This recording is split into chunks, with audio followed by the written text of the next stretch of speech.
Deixa eu continuar com as minhas convidadas aqui no estúdio. Por favor, Malu e também Carolina. Como que vocês enxergam esse momento que a gente está com esses números tão absurdos e da gente não conseguir, de fato, fazer com que a lei se cumpra e que esses números comecem a cair? Bom, como a promotora Valéria já mencionou, né, há, de fato, uma dificuldade, né, da gente conseguir debater, enquanto sociedade, que a mulher ocupa um papel na sociedade que não é o papel que há 40, 50 anos atrás se pregava, né? E os homens, eles têm também essa dificuldade de compreender essa mudança e aceitar, né? Uma mulher mais autônoma, mais independente, que cuida da sua vida, que tem seus direitos e também seus deveres e está na luta, né, em busca de uma melhoria de vida. Então, há um incremento, principalmente com os discursos de ódio, né, que tem se manifestado nas redes sociais com muita força. O YouTube, como vem aparecendo, né, em diversas pesquisas, como um grande propagador desses discursos de ódio e que reforçam a violência contra a mulher e ampliam, né, essa naturalização de diversas violências que não são de hoje, mas, como já foi dito aqui, né, vem se atualizando e se tornando cada vez mais graves, cada vez mais ofensivas, com marcadores muito específicos, por exemplo, né, violência genitália, violência ao rosto da mulher, a partes íntimas, né, que demonstram, né, que é uma violência que está sendo cometida justamente para ferir também aquele grupo social, aquele gênero, né? E não somente aquela mulher em si, mas que se baseia em uma violência muito da intimidade, né?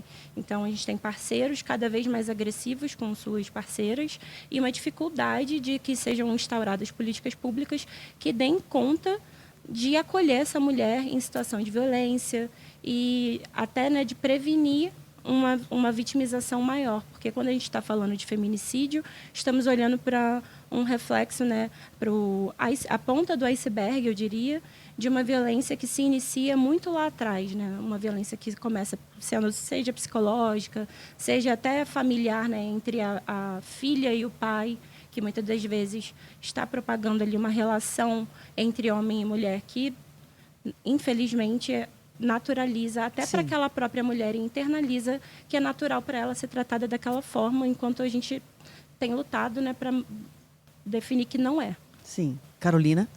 Eu vou complementar, acho que elas, né, as três falaram coisas muito importantes e tem uma questão que a gente vive um momento do feminismo muito forte, do protagonismo da mulher muito forte, da mulher e da menina. E isso desloca e tem deslocado o homem, o conceito de macho, do que a gente tinha até então. Só que quando você desloca esse homem de um masculino e que ele vive há décadas, você coloca esse homem num masculino que ainda é um ponto de interrogação, né? E muitos homens, eles têm tido dificuldade de lidar com essa perspectiva nova do que é ser homem na sociedade hoje. É daí que a gente tem a misoginia, né? Então, esse movimento forte de violência e de descaracterização da mulher, ele vem desse lugar muito também, dessa propagação do discurso de ódio, desse homem que não sabe mais qual é o papel que ele ocupa na sociedade. Então, numa tentativa, através da violência, de garantir um lugar que não cabe mais, né? Paralelo a isso, eu vou levantar aqui o ponto da educação, né? Como política pública. Eu acho que você falou, Adriana, uma coisa assim, a gente está muito bem amparado pelas leis. Mas faltam políticas públicas e a gente tem muita, principalmente na educação, por exemplo, né, ali dentro da BNCC, da Base Comum Nacional Curricular, você tem a obrigatoriedade, por exemplo, de educação sexual. Só que a educação sexual não são todas as escolas que conseguem cumprir, por uma série de razões, né? Agora, quando eu deixo de colocar a educação sexual dentro da educação de crianças e adolescentes, né, respeitando cada faixa etária, por exemplo, eu estou deixando de educar para o feminino, para o masculino, para as violências de gênero, para a prevenção da violência.